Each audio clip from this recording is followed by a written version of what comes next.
Jadi dari teks ini setidaknya ada tiga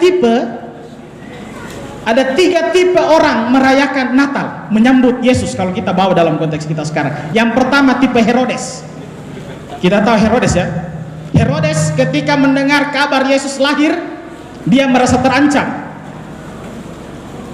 Dia katakan kepada orang Majus, kalau kamu tahu dan menemukan anak itu, beritahu ke saya, karena saya akan datang untuk menyembah dia. Padahal tidak, dia merasa terancam dengan kehadiran Yesus. Herodes merasa terancam. Jadi Bapak Ibu, kalau ada yang merasa diri dia lebih layak menjadi panitia Natal dan merasa orang lain sebagai ancaman kalau dia jadi panitia, nah itu Herodes itu.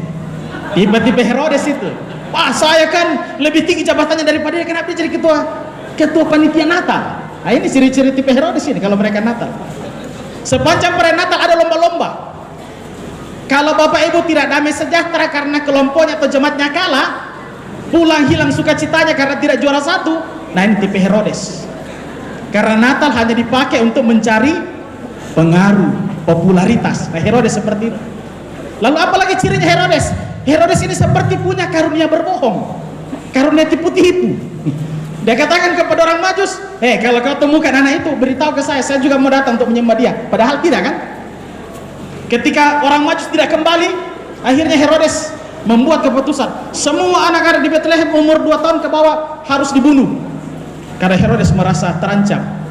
Jadi awalnya dia bawa nama Tuhan, saya mau menyembah dia juga, ya.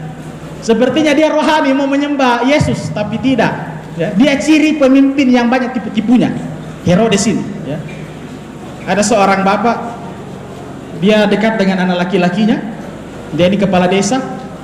Nah ini cerita saja, jadi kalau kepala desa hadir jangan tersinggung, cuma cerita. Karena dia dekat dengan anaknya, dia selalu tempatkan anaknya di sampingnya, mau acara apapun. Lalu anaknya setiap kali mau kencing dia langsung bilang lurus-lurus, Pak saya mau kencing. Bapaknya yang kepala desa ini merasa tidak bagus bilang kencing di depan umum. Lalu dia katakan kepada anaknya, nah kalau kamu mau kencing bilang saya mau menyanyi. Jadi satu kali anaknya mau kencing, dia bilang Pak saya mau menyanyi. Oh bapaknya sudah tahu ini kode mau kencing ini anak. Jadi dia bawa pelan-pelan, putar-putar sekitar situ dulu, menyanyi-menyanyi kecil, lalu dia bawa anaknya untuk kencing. Suatu kali kepala desa ini beserta istrinya keluar kota, lalu dititiplah anak ini di papa tuanya. Malam-malam anak ini bangun, dia tidur dengan papa tuanya, lalu dia sampaikan kepada papa tuanya, papa tua saya mau menyanyi. Papa tuanya bilang sudah malam nak, tidak boleh menyanyi, orang sudah tidur, nanti orang bangun semua kalau kau menyanyi. Bapak tua saya mau menyanyi, besok saja, jangan malam-malam. Tidak bisa Bapak tua, harus menyanyi sekarang. Oh kalau begitu kamu menyanyi nak, di telinganya Bapak tua pelan-pelan. Siapa yang salah Bapak Ibu? Bapaknya. Kencing diganti dengan menyanyi, ya. Jadi ini hal kecil, tapi seringkali kita menganggap berbicara yang tidak jujur itu sesuatu yang ya biasa-biasa saja. Bahkan kita menganggap berbohong ini dosa yang paling rendah, ya. Padahal bohong juga sama derajatnya dengan melakukan pembunuhan, sama derajatnya dengan melakukan hal-hal yang lain yang melanggar perintah Tuhan. Berbohong untuk kebaikan boleh atau tidak Bapak Ibu?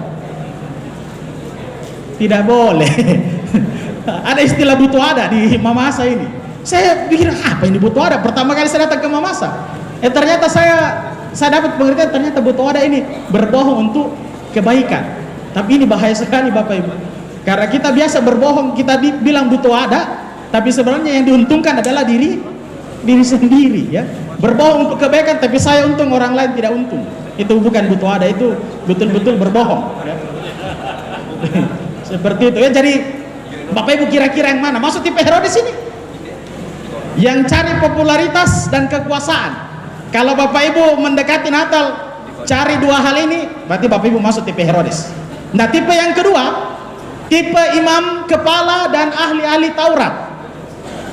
Bagaimana ini imam kepala dan ahli-ahli Taurat? Dia dipanggil oleh Herodes. Di mana orang Yahudi yang lahir itu? Di mana raja orang Yahudi yang katanya lahir? Imam bilang mereka lahir dia lahir di Bethlehem. Betul. Dan memang imam kepala dan ahli Taurat ini memang mereka jago Alkitab. Mereka jago kitab suci karena mereka kaum keagamaan. Dua golongan keagamaan ini yang paling berpengaruh di masyarakat Yahudi waktu itu. Jadi imam kepala ini mewakili golongan Saduki dan ahli Taurat mewakili golongan Farisi. Kalau mau tahu kitab suci, dua golongan keagamaan ini yang paling jago memang. Jadi mereka tahu di mana Yesus lahir. Tapi menariknya, mereka tidak tahu kalau Yesus sudah lahir. Raja orang Yahudi Mesias yang dijanjikan itu ternyata sudah lahir, mereka tidak sadari. Justru Tuhan memanggil orang-orang Majus. Orang-orang Majus ini bukan agama Yahudi, dia agama lain. Menurut penafsir, orang Majus ini dari Persia atau pokoknya daerah timur lah. Sekarang sudah jadi daerah Iran. Jadi mereka adalah orang-orang yang beda agama dengan orang Yahudi. Justru orang non-Yahudi yang dipanggil untuk menyaksikan Yesus yang sudah lahir itu menarik. Justru para pemimpin keagamaan tidak tahu kalau Mesias sudah lahir. Nah, bagaimana kalau kita bawa dalam kehidupan kita sehari-hari? Orang tipe imam kepala dan ahli-ahli Taurat ini orang yang sibuk dengan dirinya sendiri, yang sibuk dengan kebaktian, tapi tidak mempedulikan orang lain. Orang Saduki dan orang Farisi paling jago melabeli orang sesat, dosa, kafir. Itu ciri khasnya orang-orang bertipe imam kepala dan ahli-ahli Taurat. Mereka sibuk dengan diri mereka sendiri. Mereka taat melakukan hukum Taurat. Biasanya orang Yahudi hanya puasa 1 kali 1 minggu. Orang-orang Farisi tambah 2 kali. Bukan hanya hari Sabat saja, tapi juga hari Kamis misalnya ya. Jadi mereka sering menambah hukum supaya mereka dianggap lebih rohani daripada yang lain. Jadi mereka hanya kuat di doa tapi lemah di kerja. Nah, doa dan kerja ini selalu beda-bedakan Bapak, padahal sama saja. Tapi saya mau coba melihat kira-kira kita ada di tipe yang mana ya. Jadi soal doa dan kerja itu ada sekurang-kurangnya 4 tipe. Yang pertama, tipe doanya yang tipe yang pertama itu kerjanya kuat, doanya lemah. Kerjanya kuat, doanya lemah. Orang-orang yang seperti ini sibuk. Pak, ayo ikut ibadah rumah tangga, saya sibuk. Bahkan kalau ikut ibadah rumah tangga tidak sempat ganti baju dinas karena saking sibuknya. Dan kalau orang seperti ini disuruh doa makan, ayo Pak doa makan, sembarang saja. Tapi kalau diajak cerita lancar, tapi kalau disuruh berdoa sibuk. Ya, ini tipe yang pertama. Tipe yang pertama ini kerjanya kuat, doanya lemah, jago cari uang, tapi tidak bisa menikmati kekayaan yang dia dapatkan. Banyak uangnya, tapi pelit kasih keluar uang. Ya, jarang-jarang healing, jarang-jarang liburan. Satu kali dia telepon Pak Pendetanya, Pak Pendeta saya sudah di Jakarta. Pak Pendeta bilang, wah luar biasa. Berapa lama liburan di sana Pak? Tidak Pak, saya dirujuk di rumah sakit.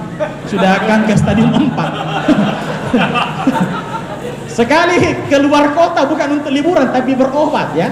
Ini tipe yang pertama ini, yang kerjanya kuat tapi doanya lemah. Ora et labora, kerja dan berdoa. Kalau ditanya kepada kita, ora et labora ini artinya apa? Kita akan bilang, ora et labora ini berdoa dan bekerja. Tapi labora Bapak Ibu bukan hanya sekedar bekerja, tapi bekerja keras. Nah tipe yang kedua ini dia balik. Doanya keras-keras, kerjanya lemah. Pernah menjumpai orang seperti ini. Wah, dia kalau soal berdoa, soal beribadah juara 1. Hari Senin, hari Minggu masuk gereja, hari Senin ibadah PPR, hari Selasa ibadah PKB, hari Rabu ibadah pemuda. Meskipun dia sudah berumah tangga, pokoknya ikut ibadah pemuda, merasa muda. Pokoknya sepanjang minggu dia berdoa. Tapi kalau kerja lemah. Orang yang seperti ini hanya mengharap mujizat. Doanya keras, tapi kerjanya lemah.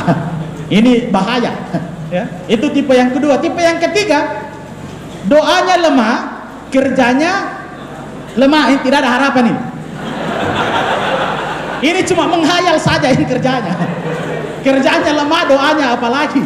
Ya, hari 2 tahun depan saya sudah mulai kerja nanti di Morowali, gaji 10 juta per bulan. Nanti saya menikah dengan orang Manado. Cuma menghayal, tidak bikin apa-apa, berdoa pun tidak. Cuma bermimpi. Nah, yang terakhir, semoga kita seperti ini. Kerjanya keras, doanya juga keras. Orang yang seperti ini tahu kapan bekerja, kapan berdoa. Orang seperti ini tahu kapan cari uang, kapan menikmati kekayaan. Orang seperti ini tahu kapan waktunya di tempat kerja, kapan waktunya bersama dengan keluarga. Orientasinya bukan diri mereka sendiri, tapi Tuhan. Jadi seperti itu. Nah, itu tipe yang kedua, imam kepala dan ahli-ahli Taurat, dia hanya berorientasi pada diri sendiri. Nah, tipe yang ketiga, tipe orang Majus. Bagaimana tipe orang Majus? Ya, kita tahu bersama Bapak Ibu, orang Majus ini dari timur menuju ke Yerusalem. Ada penafsir mengatakan jarak antara Persia itu sampai ke Yerusalem kira-kira 500 sampai 1000 km dulu. Lalu mereka hanya mengandalkan bintang yang hanya kelihatan di malam hari. Biasanya kan di kartu-kartu Natal bintangnya bintang terang. Tapi kalau kita cek dan simak pembacaan firman Tuhan tadi, tidak ada bintang terang, hanya bintang di timur. Jadi mereka hanya mengandalkan bintang. Jadi kemungkinan mereka banyak istirahatnya, karena bintang itu hanya kelihatan pada malam hari. Itulah mengapa mereka sampai tersesat di istana, karena mereka bilang yang mau lahirin orang Yahudi, raja orang Yahudi pasti dia ada di istana. Dia cari di istana Herodes, ternyata tidak ada, karena mereka hanya mengandalkan bintang yang hanya muncul pada malam hari. Tapi orang Majus menunjukkan kesungguhan. Mereka tidak menyerah. Mereka tidak menyerah sehingga mereka bisa menemukan Yesus di dalam rumah bersama dengan Maria ibunya. Jadi ciri orang yang bertipe orang Majus, kalau mereka Natal kesungguhan, sungguh-sungguh mereka Natal. Dia bukan cari popularitas, dia bukan cari hal-hal yang sifatnya material, tapi dia cari Tuhan. Itu ciri khas yang pertama orang bertipe orang Majus. Yang kedua, ada hubungannya dengan tema kita. Maka pulanglah mereka ke negerinya melalui jalan yang lain. Jadi mereka datang sama-sama, pulang pun sama-sama. Ada unsur persekutuan di situ, Bapak Ibu. Mereka datang sama-sama cari Tuhan, pulang pun mereka berjalan bersama Tuhan. Jadi mereka diperingatkan dalam mimpi pulang melalui jalan yang lain. Jadi mereka menunjukkan persekutuan sebagai orang Majus. Jadi mereka cari Tuhan sama-sama, pulang pun sama-sama, karena mereka percaya Tuhan akan menuntun kehidupan mereka. Ada unsur persekutuan, mereka sama-sama, mereka Natal, tidak sendiri-sendiri. Yang kedua, mereka mempersembahkan yang terbaik dari apa yang mereka punya. Mereka sudah jalan kaki, jadi tenaga mereka sudah keluar, waktu mereka termakan habis selama perjalanan sampai bertemu dengan Yesus. Mereka pun tidak lama-lama bersama dengan Yesus. Setelah diperingatkan dalam mimpi, mereka langsung pulang. Tidak perlu ganti KTP menjadi penduduk Bethlehem supaya lama-lama dengan Yesus, tidak perlu. Mereka cukup 1 malam diperingatkan dalam mimpi langsung pulang. Jadi ibadah Bapak Ibu tidak usah lama-lama. Natal tidak usah lama-lama, ya. Cuma kan seringkali kita mau supaya Natal semakin lama semakin bagus. Itulah banyak rumah tangga, banyak keluarga yang tidak mau lepas pohon Natalnya, nanti dekat-dekat Paskah baru dikasih turun.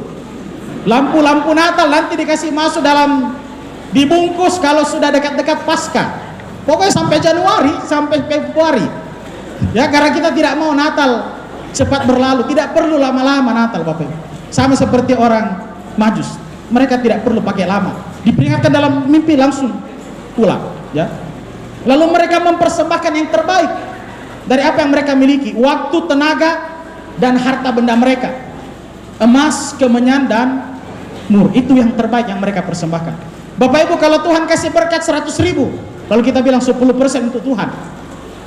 10% dari 100.000, 10.000, mau kasih untuk Tuhan? Mau. Tuhan kasih naik berkat kita 1 juta. Mau kasih 10% dari 1 juta? Kecil, cuma 1 lembar uang 100.000, masih ada 9. Tuhan kasih naik lagi berkat kita 10 juta. Berapa 10%-nya?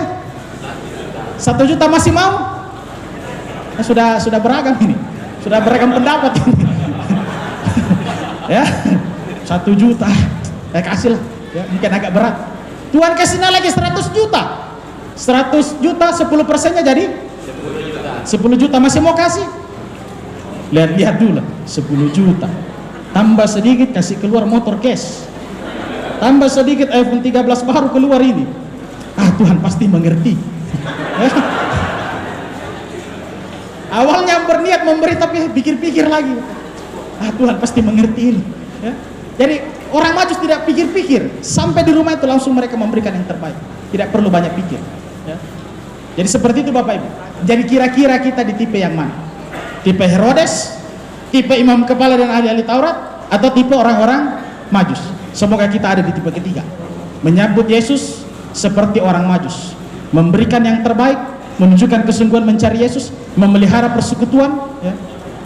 Dan jangan lupa jalan lain itu penting kita tempuh. Jadi kalau ada selama ini tindakan kita yang tidak benar, kita harus menempuh jalan lain. Jangan-jangan jalan yang kita tempuh selama ini bukan jalan yang benar, sehingga kita harus menempuh jalan yang lain. Tapi jalan yang lain tidak sama jalan lain-lain Bapak Ibu. Kalau Bapak Ibu minta izin, oh mak, saya mau nonton final Piala Dunia dulu di rumahnya Pak Kadis di Rantai Katuan, lewat kota, pulangnya ke jalan yang lain, terus ke Bara-Bara, terus ke Rantai Tangga, Lindong Lopi, Banggo, Buntu Kasisi, baru lewat kota. Itu jalan lain, itu safari wisata malam. Ya. Jadi bukan jalan yang begitu yang diinginkan, tapi jalan lain, jalan yang lebih berkenan kepada Tuhan. Selamat Natal, Tuhan memberkati.